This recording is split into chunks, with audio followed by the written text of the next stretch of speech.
I'm Chip Goldbro, and I'm going to show you a very basic beginner's guide to Blackbird.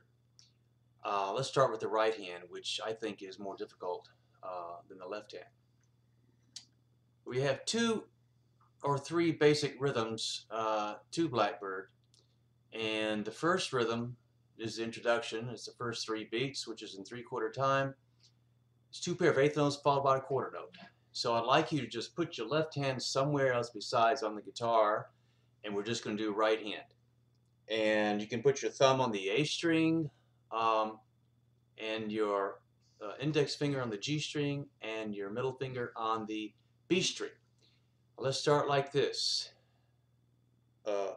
Middle and thumb together, and then the index. And let's see if I can get the angle right. Again. Again. Try a little faster.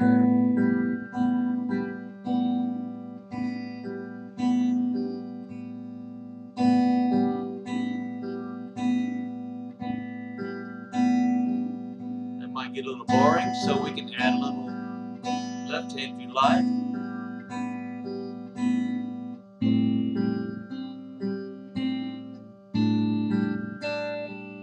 Just use one finger if you like. Just making up a song. You're not playing Blackbird yet.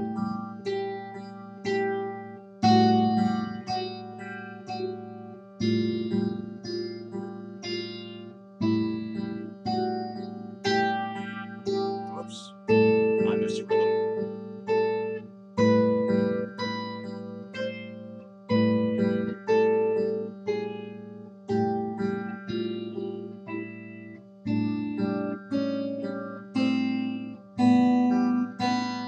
Okay. That was a very nonsensical tune, but it's getting you to combine both left and right hand. This right hand has to be solid. You cannot worry about where the left hand's going until you get this locked in.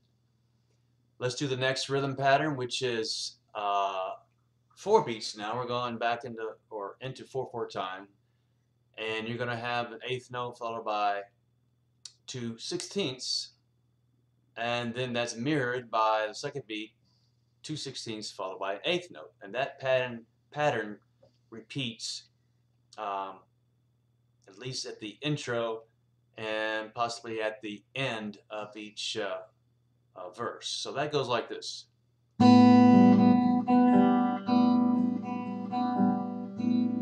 Here's the angle.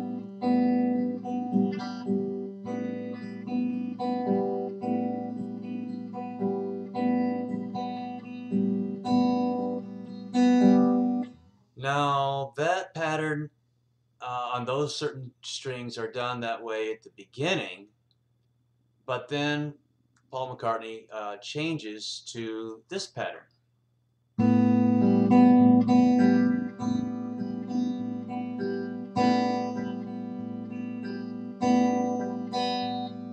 So if you want to do the original method or way that McCartney did, you can do it like that. But as long as you're getting the rhythms right, it really doesn't matter what string you're playing, in my opinion. And actually, I learned it. I taught myself this tune many years ago, and I learned a different rhythm pattern, which I'm trying not to let creep in here. So I apologize if it does creep in.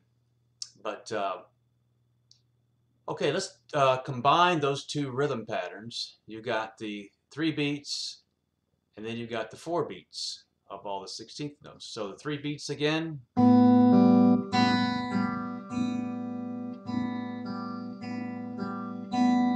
then the one I just showed you, which I messed up. There it is. Or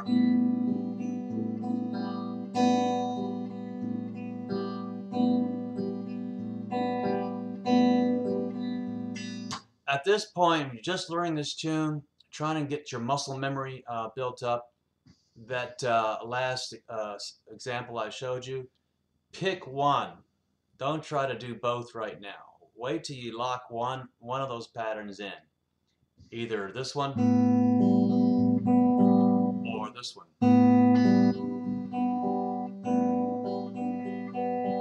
Okay, let's combine those two rhythms. 3/4 time and the 4/4 time. So like this and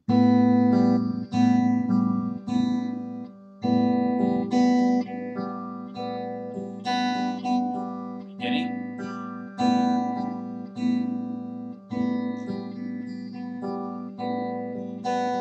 beginning. Mess that up. One more time.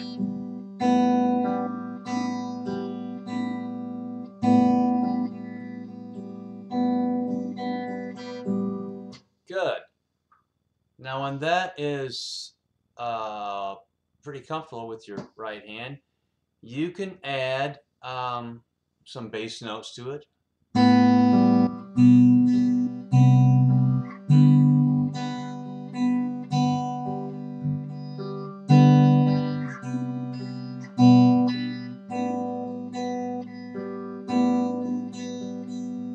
You can do that for a little bit, or we can just play the original notes. So let's do, you have treble notes and you have bass notes.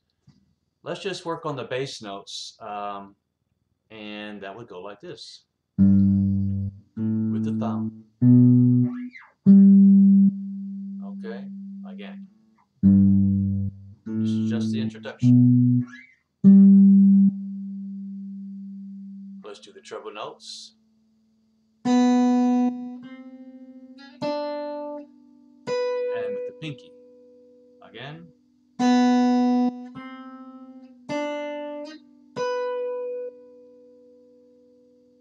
Now when that's pretty comfortable, let's add both.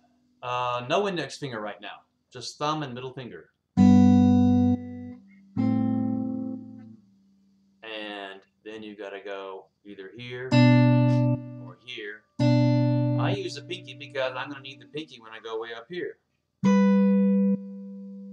That's more comfortable for me. If you wanna do 1 and 3, that's fine.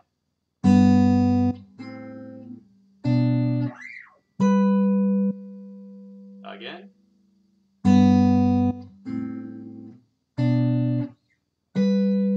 And if you're wondering what fret I'm on up here, that would be 10 and 12. 10 on the A, 12 on the B.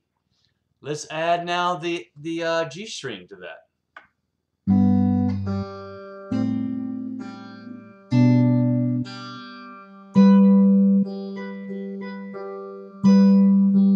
Again.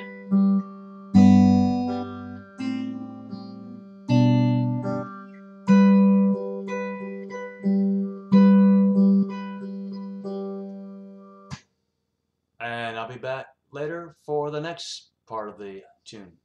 Thank you.